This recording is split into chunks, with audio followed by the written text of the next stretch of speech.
ನಮಸ್ಕಾರ, ನಾನು ನಿಮ್ಮ ಪಂಡಿತ್ ಕಾರ್ತಿಕ್ ಡಿ ಆರ್ ಹನುಮದುರ್ಗಾರಾಧಕ. ಇವತ್ತು ಯಕ್ಷಿಣಿ ಸಾಧನೆ ಬಗ್ಗೆ ತಿಳಿತಾರೆ.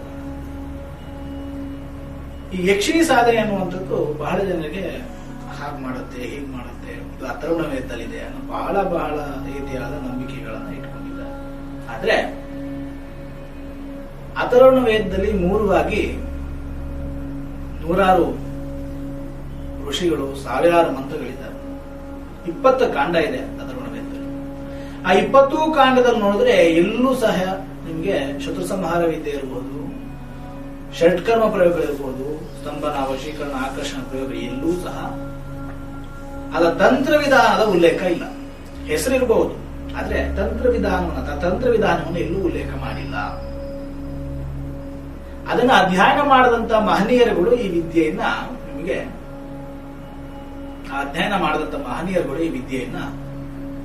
ಆ ತಂತ್ರ ಪ್ರಕಾರವನ್ನ ಕಂಡಿದ್ದಾರೆ. ಹೇಗೆ ಕೆಮಿಸ್ಟ್ರಿಯನ್ನ ಓದಂತವನು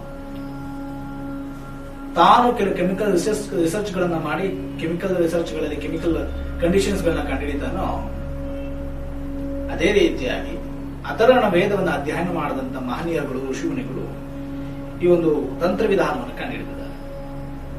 ಅದೇ ರೀತಿಯಲ್ಲಿ ಯಕ್ಷಿಣಿಗಳ ಪ್ರಕಾರ 108 ಯಕ್ಷಿಣಿಗಳಿದ್ದಾವೆ. 64 ವಿದ್ಯೆಗಳಿಗೆ 64 ಯಕ್ಷಿಣಿಗಳ ಅಧಿಪತಿಯಾಗಿರ್ತಾರೆ. 108 ಯಕ್ಷಿಣಿಗಳಿದ್ದಾವೆ ಅಂತ ಹೇಳ್ತಾರೆ. ಎಲ್ಲದಕ್ಕೂ ಒಂದು ಯಕ್ಷಿಣಿ ಪ್ರಕಾರಗಳಿದ್ದಾರೆ.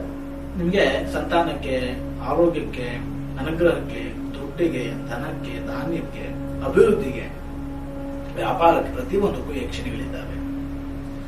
ಸಾಮಾನ್ಯವಾಗಿ ನಮ್ಮ ಜೈನ ಧರ್ಮದಲ್ಲಿ ಈ ಯಕ್ಷಿಣಿಯರನ್ನ ನಂಬುತ್ತಾರೆ. ದೇವತೆಗಳನ್ನ ಯಕ್ಷಿಣಿ ಅಧೀನ ಇರ್ತಾರೆ, ಗುರುಗಳಿಗೆ ಯಕ್ಷಿಣಿಗಳ ಅಧೀನವಾಗಿರ್ತಾರೆ, ಅವರು ಗುರುಗಳ ಆದೇಶವನ್ನು ಪಾಲಿಸ್ತಾರೆ ಅನ್ನುವ ನಂಬಿಕೆ ಇದೆ. ಈ ಯಕ್ಷಿಣಿ ದೇವತೆಗಳನ್ನ ಸಾಧನೆ ಮಾಡೋದು ಹೇಗೆ, ಯಾವ ರೀತಿಯಾಗಿ ಯಕ್ಷಿಣ ಸಾಧಿಸಬೇಕು ಅನ್ನೋದಾದ್ರೆ, ಗುರುಮುಖೇನವಾಗಿ ವಿದ್ಯೆ ಕಲಿತವನು, ಗುರುಮುಖೇನವಾಗಿ ಈ ಸಾಧನೆಯನ್ನ ತಿಳಿದುಕೊಂಡವನು ಯಕ್ಷಿಣಿ ಸಾಧನೆ ಮಾಡ್ತಾನೆ. ಎಲ್ಲರ ಕೆಲವು ಮಾಡ್ಲಿಕ್ಕೆ ಆಗಲ್ಲ. ಯಾರು ಗುರುಮುಖೇನವಾಗಿ ಸಿದ್ಧಿ ಸಾಧನೆಗಳ ಬಗ್ಗೆ ಅರಿವಿಟ್ಕೊಂಡಿರ್ತಾನೋ, ಯಾರು ಗುರುಮುಖೇನವಾಗಿ ಉಪದೇಶಗಳು ಇರ್ತಾನೋ, ಯಾರು ಗುರುವಿಂದ ಸರಿಯಾದ ರೀತಿಯಲ್ಲಿ ಮಾರ್ಗದರ್ಶನ ಪಡೆದಿರ್ತಾನೋ ಅವನಿಗೆ ಮಾತ್ರ ಈ ಸಾಧನೆ ಸಿದ್ಧಿಯನ್ನು ಮಾಡ್ಲಿಕ್ಕೆ ಸಾಧ್ಯ. ಏನಕ್ಕೆ ಮಾಡಬಹುದು, ಯಾವ ರೀತಿ ಮಾಡಬಹುದು ಅನ್ನುವಂಥದ್ದಾದ್ರೆ, ಸಂತಾನ ಯಕ್ಷಿಣಿ ಅಂತದಿದೆ. ಈ ಸಂತಾನ ಯಕ್ಷಿಣಿಯನ್ನ ಮಾವಿನ ಮರದ ಕೆಳಗೆ ಕೂತು ಆ ವಿಧವಾದಂತಹ ಪೂಜೆಗಳನ್ನು ಮಾಡಿ ಆ ವಿಧವಾದಂತಹ ಮಂತ್ರ ಜಪವನ್ನು ಮಾಡೋದ್ರಿಂದ ಆ ಸಂತಾನ ಯಕ್ಷಿ ಅನುಗ್ರಹವಾಗಿ ಸಿದ್ಧಿ ಆಗ್ತಾ ಸಂತಾನ ಅನುಕೂಲ ಆಗುತ್ತೆ ಅನ್ನೋ. ಅದೇ ರೀತಿಯಾಗಿ ನೀವು ಧನ ಯಕ್ಷಿಣಿ ಅಂತ ಬರ್ತದೆ, ದುಡ್ಡು ಹಣಕಾಸನ್ನ ಆಕರ್ಷಣೆ ಮಾಡುವಂತಹ ಯಕ್ಷಿಣಿ. ಕನಕಾವತಿ ಯಕ್ಷಿಣಿ ಅಂತ ಬರ್ತದೆ. ಕನಕಾವತಿ ಯಕ್ಷಿಣಿ ಸಂಪಿಗೆ ಮರದ ಕೂತು ಮಾಡ್ತಾರೆ. ಯಾಕೆ ಕನಕಾವತಿ ಯಕ್ಷಿಣಿಯನ್ನ ಆರಾಧನೆ ಮಾಡ್ತಾರೆ ಅಂತ ಹೇಳಿದ್ರೆ, ಮೂಲವಾಗಿ ನಿಮಗೆ ಗೊತ್ತಿರೋ ಹಾಗೆ ಕನಕಾವತಿಯ ದುಡ್ಡು ಅಂತ ಹೇಳಿ. ಸಾಮಾನ್ಯವಾಗಿ ಲಕ್ಷ್ಮೀ ದೇವಿಯ, ಮಹಾಲಕ್ಷ್ಮಿಯ ಅಧೀನದಲ್ಲಿ ಬರುವಂತಹ ಯಕ್ಷಿಣಿಯಾಗಿರುತ್ತದೆ. ಮಹಾಲಕ್ಷ್ಮಿ ಅಧೀನದಲ್ಲಿ ಬರುವಂತಹ ಯಕ್ಷಿಣಿಯನ್ನ ಕನಕಾವತಿ ಯಕ್ಷಿಣಿ ಎಂದು ಕರೀತಾರೆ. ತುಂಬಾ ವಿಧಿವಿಧಾನವಾಗಿ ಯಕ್ಷಿಣಿ ಸಾಧನೆಯನ್ನು ಮಾಡಬೇಕಿರುತ್ತೆ. ತುಂಬಾ ರೀತಿಯಾದಂತಹ ವಿಧಿವಿಧಾನ ಮೂಲಕವಾಗಿ ಯಕ್ಷಿಣಿ ಸಾಧನೆ ನಡೆಸಬೇಕಾಗುತ್ತೆ.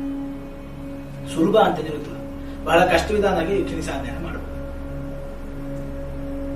ಅದರಲ್ಲೂ ಸಮೇತ ನಿಮಗೆ ಸಾತ್ವಿಕವಾದಂಥವು, ಅಗೌರವಾದಂಥವು, ಸಾತ್ವಿಕ ಪೂಜೆಗಳನ್ನ ಬಳಸಿ ವಶ ಮಾಡಿಕೊಳ್ಳುವಂತ ಯಕ್ಷಿಣಿಗಳ ಕೆಲವಿದ್ರೆ, ನಿಮ್ಗೆ ಮಾಂತ್ರಿಕವಾಗಿ ವಶ ಮಾಡಿಕೊಳ್ಳುವಂತ ಕೆಲವು ಯಕ್ಷಿಣಿಗಳಿರ್ತಾರೆ. ಅದೇ ರೀತಿಯಾಗಿ ಪೂಜೆ ಪುನಸ್ಕಾರವಾಗಿ ಯಕ್ಷಿಣಿ ಮಾಡುವಂತಹ, ಸಾಧನೆ ಮಾಡುವಂತ ಯಕ್ಷಿಣಿ ಇರ್ತಾರೆ. ಅದೇ ರೀತಿಯಾಗಿ ನಿಮ್ಗೆ ಅಘೋರ ವಿದ್ಯೆ ಮೂಲಕವಾಗಿ ತಮ್ಮ ಶಕ್ತಿಯನ್ನು ಪಡೆದುಕೊಳ್ಳುವಂತ ಯಕ್ಷಿಣಿಗಳು ಕೆಲವಿರ್ತವೆ. ನಿಮಗೆ ಅದೇ ತರ ನೋಡ್ಬೇಕಾದ್ರೆ ಕರ್ಣಕಾರಣಿ ಯಕ್ಷಿಣಿ ಅಂತ ಬರುತ್ತೆ. ಸಾಮಾನ್ಯವಾಗಿ ಕರ್ಣಪಿಚಾಚಿ ಅಂತ ಕರೀತಾರೆ. ಈ ಕರ್ಣಕಾರಣಿ ಯಕ್ಷಿಣಿಯನ್ನ ಬೇರೆ ಒಂದು ವಿದ್ಯೆಯನ್ನ ಬೇರೆ ಬೇರೆ ರೀತಿಯಲ್ಲಿ ಸಾಧಿಸಬಹುದಾಗಿರುತ್ತೆ. ಅದೇ ರೀತಿಯಾಗಿ ನೀವು ನೋಡಿದ್ರೆ ಈ ಕರ್ಣಕಾರಣಿ ಯಕ್ಷಿಣಿ ಅಥವಾ ಕರ್ಣಪಿಚಾಚಿ ಈ ಯಕ್ಷಶಕ್ತಿ ಏನಿರುತ್ತೋ, ಈ ಯಕ್ಷಶಕ್ತಿಯನ್ನ ವಶ ಮಾಡಿಕೊಳ್ಳುವ ವಿಧಾನ ಸಾಮಾನ್ಯವಾಗಿ ಕೆಲವು ವಿಧಾನಗಳಲ್ಲಿ ಕೃಷ್ಣ ಪಕ್ಷದ ಆದಿಯಿಂದ ಪ್ರಾರಂಭವಾದ್ರೆ ಶುಕ್ಲ ಪಕ್ಷದ ಅಂತ್ಯದವರೆಗೂ ಸಮೇತ ಈ ಯಕ್ಷಿಣಿಯನ್ನ ಕೆಲವು ರುದ್ರಭೂಮಿಯಲ್ಲಿ ಸಾಧನೆ ಮಾಡಿದ್ರೆ, ಇನ್ನೂ ಕೆಲವರು ಮನೆಯಲ್ಲಿ ಮಾಡುವಂತ ವಿಧಾನ ಇದೆ.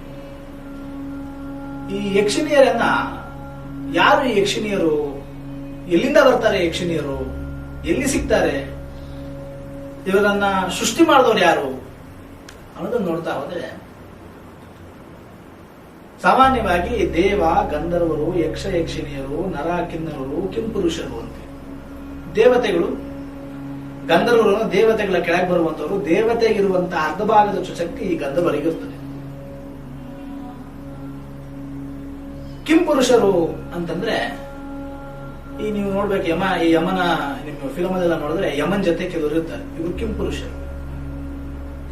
ಅದರ ನಂತರದಲ್ಲಿ ಬಂದ್ರೆ ನಿಮ್ಗೆ ದೇವತೆಗಳ ಗಂಧರ್ವರಾದ್ಮೇಲೆ ಯಕ್ಷ ಯಕ್ಷಿಣಿಯರು ಬರ್ತಾರೆ. ಯಕ್ಷ ಯಕ್ಷಿಣಿಯರಾದ್ಮೇಲೆ ಕಿಂಪುರುಷರು ಬರ್ತಾರೆ. ಅದಾದ್ಮೇಲೆ ನರರು ಬರ್ತಾರೆ, ಕಿನ್ನರರು. ನರರು ಅಂದ್ರೆ ಮನುಷ್ಯರು, ಕಿನ್ನರರು ಕುಳ್ಳಿಗಿರೋ ಮನುಷ್ಯರು. ಈ ರೀತಿಯಾಗಿ ವರ್ಗ ಇರ್ತದೆ. ದೇವತೆಗಳ ಅರ್ಧ ಭಾಗ ಗಂಧರ್ವ ದೇವತೆಗಳಿರುತ್ತೆ, ಗಂಧರ್ವ ದೇವತೆಗಳ ಅರ್ಧ ಭಾಗ ಯಕ್ಷ ದೇವತೆಗಳು ಇರ್ತಾರೆ. ಅದರಲ್ಲಿ ಯಕ್ಷ ಯಕ್ಷಿಣಿಯರು ಅಂತ ಇರ್ತಾರೆ. ಇವರು ದೇವತೆಗಳ ಸೇವೆಯನ್ನ ಗಂಧರ್ವರು ಮಾಡ್ಲಿಕ್ಕಿದ್ರೆ, ಗಂಧರ್ವರ ಸೇವೆಯನ್ನ ಯಕ್ಷ ಶಕ್ತಿಗಳು ಮಾಡ್ಲಿಕ್ಕೆ ಇರ್ತಾರೆ. ಈ ರೀತಿಯಾಗಿ ಆ ದೈವದ ಕಾಲು ಭಾಗದಷ್ಟು ಶಕ್ತಿ ಈ ಯಕ್ಷಿಣಿ ದೇವತೆಗಳಿಗೆ ಇರೋದ್ರಿಂದ ಈ ಯಕ್ಷ ದೇವತೆಗಳು, ಅಶ್ವಿನಿ ದೇವತೆಗಳು ತುಂಬಾ ಬರ್ತಾರೆ. ಗಂಧರ್ವರಲ್ಲಿ ಅಶ್ವಿನಿ ದೇವತೆಗಳು ಹಾಗೆ ಹೀಗೆಲ್ಲ ಬರ್ತಾರೆ. ಇಂದ್ರ, ನರೇಂದ್ರ ಇವರೆಲ್ಲರೂ ಗಂಧರ್ವ ಮನುಷ್ಯರು, ಗಂಧರ್ವ ದೇವತೆಗಳು. ಇಂದ್ರ, ನರೇಂದ್ರ ಇರ್ಬೋದು, ವಾಯು, ಅಗ್ನಿ ಇವರೆಲ್ಲ ಗಂಧರ್ವ ದೇವತೆಗಳು. ಅದಾದ ನಂತರ ಬರುವಂತಂದ್ರೆ ಯಕ್ಷ ಶಕ್ತಿಗಳು. ಈ ಸಾಮಾನ್ಯವಾಗಿ ಊರಲ್ಲೆಲ್ಲ ಈ ಭೂತಗಳು, ಈ ಚೌಡಿ ದೇವತೆಗಳಂತೆಲ್ಲ ಮಾಡಿರ್ತಾರೆ. ಅವೆಲ್ಲ ಯಕ್ಷ ಶಕ್ತಿಗಳು, ಮಾರಿಯರು ಇವೆಲ್ಲ ಯಕ್ಷ ಶಕ್ತಿಗಳು. ಅದನ್ನು ಹೇಗೆ ಬೇಕಾದ್ರೂ ನಾವು ಬಳಸ್ಕೊಳ್ಬಹುದು. ಈ ಯಕ್ಷ ಶಕ್ತಿಗಳನ್ನ ಯಾವ ರೀತಿ ಆಗಲು ನೀವು ಬಳಸ್ಕೊಳ್ಬಹುದು. ಯಾವ ವಿಧಾನದಲ್ಲಿ ಬೇಕಾದ್ರೆ ಯಕ್ಷ ಶಕ್ತಿಗಳನ್ನ ನೀವು ಬಳಸ್ಕೋಬಹುದಾಗಿರುತ್ತೆ. ಈ ಯಕ್ಷ ಶಕ್ತಿಗಳನ್ನ ಹೇಗೆ ಯಾವ ರೀತಿ ಬಳಸ್ಕೊಳ್ತಾರೆ ಅಂತಂದ್ರೆ, ಒಳ್ಳೇದಕ್ಕೆ ಬಳಸ್ಕೊಂಡಿರ್ತಾರೆ, ಕೆಟ್ಟದಕ್ಕೆ ಬಳಸ್ಕೊಂಡಿರ್ತಾರೆ.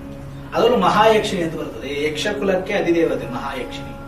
ಅದು ಸಾಧನೆ ಮಾಡುವ ವಿಧಾನವೇ ಬಹಳ ಅಪರಿಮಿತವಾದ ಸಾಧನೆ. ಅದು ಎಲ್ಲಕ್ಕೆಲ್ಲೂ ಆಗೋದಿಲ್ಲ. ಈ ಅಪರಿಮಿತವಾದ ಸಾಧನೆಯನ್ನ ಮಾಡಲಿಕ್ಕೆ ಅಪರಿಮಿತವಾದ ವಿದ್ಯೆಯನ್ನು ಸಾಧಿಸ್ತವನೇ ಆಗ್ಬೇಕು. ಎಲ್ಲಕ್ಕೆಲ್ಲೂ ಸಾಧ್ಯ ಇಲ್ಲ. ಹಾಗಾಗಿ ಸಾಧನೆಯನ್ನ ಮಾಡುವಂತವರು ಒಳ್ಳೆ ರೀತಿಯಾಗಿ ಸಾಧನೆಯನ್ನ ಮಾಡಿ ಒಳ್ಳೆ ರೀತಿಯಾಗಿ ಬೆಳೆಸ್ಕೊಳ್ಳಿ. ಪ್ರತಿಯೊಂದಕ್ಕೂ ಒಂದು ಯಕ್ಷ ದೇವತೆಗಳಿದ್ದಾರೆ. ಪ್ರತಿಯೊಂದು ಸಾಧನೆಗೆ, ಪ್ರತಿಯೊಂದು ಕರ್ಮಕ್ಕೆ, ಪ್ರತಿಯೊಂದು ರೀತಿಗೂ ಯಕ್ಷ ದೇವತೆಗಳಿದ್ದಾರೆ. ಆ ರೀತಿಯಾಗಿ ಯಕ್ಷ ಶಕ್ತಿಗಳನ್ನ ಒಳ್ಳೆ ರೀತಿಯಾಗಿ ಬಳಸ್ಕೊಂಡು ಒಳ್ಳೆ ರೀತಿಯಾಗಿ ಅದನ್ನ ಉಪಯೋಗಿಸ್ಕೊಳ್ಳಿ ಅಂತ ಹೇಳ್ತಾ ನಮಸ್ಕಾರ.